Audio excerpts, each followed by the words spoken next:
Démarré grâce à une aide publique et installé au départ dans un simple incubateur d'entreprise, Milegen a donc en moins de 10 ans fait une percée remarquable.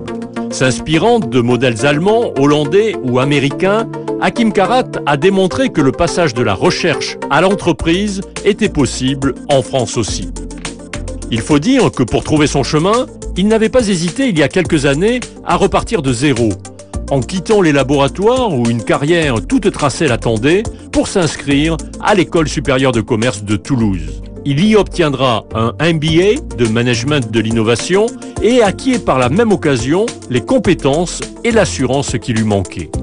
C'est cette double casquette de chercheur et de manager qui lui permet aujourd'hui d'envisager l'avenir avec sérénité. On a des projets en co-développement avec des instituts tels que MIT de Massachusetts, avec Imperial College à Londres. On a une réputation, on a une assise, je dirais, très confortable qui s'est construite sur notre concret, nos réalisations.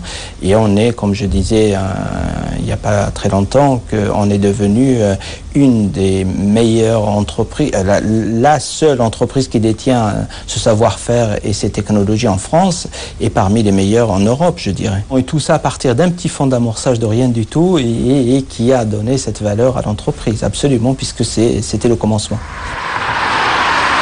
Parmi les projets de Hakim Karat, rejoindre d'ici 2 ans le cancéropole du Grand Toulouse qui est en cours de construction. C'est un investissement d'1 milliard d'euros sur un site de 220 hectares qui sera dédié à la lutte contre le cancer et qui ambitionne en 10 ans de devenir le leader européen dans son domaine. 10 ans, c'est un horizon auquel se projette également Hakim Karat et son associé, lui aussi marocain et lui aussi chercheur en biologie moléculaire. Milegen dans 10 ans, ça peut être beaucoup de choses. Ça peut être une entreprise qui sortira un médicament propre à elle, qu'elle va négocier après avec une big pharma. Ça peut être une filiale aussi d'une grosse industrie pharmaceutique si elle trouve son intérêt dans cette plateforme et son savoir-faire.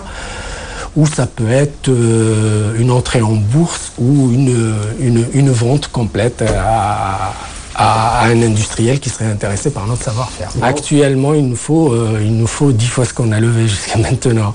Parce que maintenant, on est vraiment arrivé à un stade où la société s'est bien développée pour pouvoir investir beaucoup plus. Autre projet, mais cette fois au Maroc, la perspective d'une installation à Rabat, sur le site du tout nouveau Technopolis. Il s'agirait d'installer une deuxième unité de production, celle-là destinée à l'industrie pharmaceutique. Mais pour passer des 600 mètres carrés du laboratoire d'Ifrane à une unité de production aux normes de l'industrie du médicament international, sur une surface au moins triple, il faudra à Proténia lever beaucoup plus de fonds que ceux dont elle dispose actuellement. Des partenaires marocains sont prêts à le faire, car le Maroc dispose d'atouts non négligeables face à la concurrence de l'Inde et de la Chine. Il n'y a pas de raison d'avoir actuellement un axe Europe-Chine ou Europe-Inde sur le problème de l'industrie pharmaceutique. Il peut y avoir un axe entre l'Europe et l'autre côté de la Méditerranée. Les délocalisations, les changements et les accords qu'il pouvait y avoir entre pays à l'époque où le baril était à $15 vont complètement être bouleversés. On est à 120, 130, 200 dans peu de temps, peut-être 250 ou 300. Et à ce moment-là, les choses changent. Ça veut dire qu'il faudra être plus près.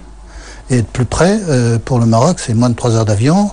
Et un bateau pour aller de Casablanca ou du port de Rabat jusqu'au Havre ou Marseille, c'est tout de même plus rapide que pour venir de Shanghai. Donc ça va changer la chose. Le Maroc a une jeunesse dynamique avec, disons, une évolution sur le plan universitaire qui s'est faite. Et à ce moment-là, les échanges se feront. On est en train d'innover, de créer dans un domaine où, en fait, le coût de la matière est très, très inférieur au coût de l'intelligence humaine dans le procédé. Donc c'est à la fois la qualité de la main-d'œuvre, à la fois la qualité des chercheurs et des ingénieurs qui est importante, plus que des problèmes de matières premières. Des gens comme Hakim Karat ont le parfait profil pour faire justement partie de ces gens qui sont à l'interface des deux pays et qui permettent de développer les relations économiques et sociales entre les deux pays. Après avoir longtemps cherché sa voie, le chercheur Hakim Karat a donc aujourd'hui trouvé son chemin dans l'entreprise. Toujours en courant, comme quand il allait à l'école dans son Rif natal il y a une quarantaine d'années. Mais aujourd'hui, c'est plutôt une course de fond dans laquelle il est engagé. De son père, commerçant à Nador, il a hérité le sens des affaires. À lui maintenant de savoir aussi vendre ses projets et convaincre les investisseurs dont il a besoin. Tout en poursuivant ses allers-retours entre la France et le Maroc, ce Maroc qui bouge et pour lequel l'introduction de quelques gènes d'innovation dont il est porteur va peut-être demain permettre d'accélérer le clonage tant attendu du changement. Depuis 2002, j'ai été surpris de découvrir Casablanca en mouvement, Rabat aussi, et là, à travers les journaux, on apprend que ça bouge. C'est vrai qu'il y a des efforts à faire sur les plans administratifs, les plans sur le transport, la logistique. On a des problèmes à travers ma société de logistique.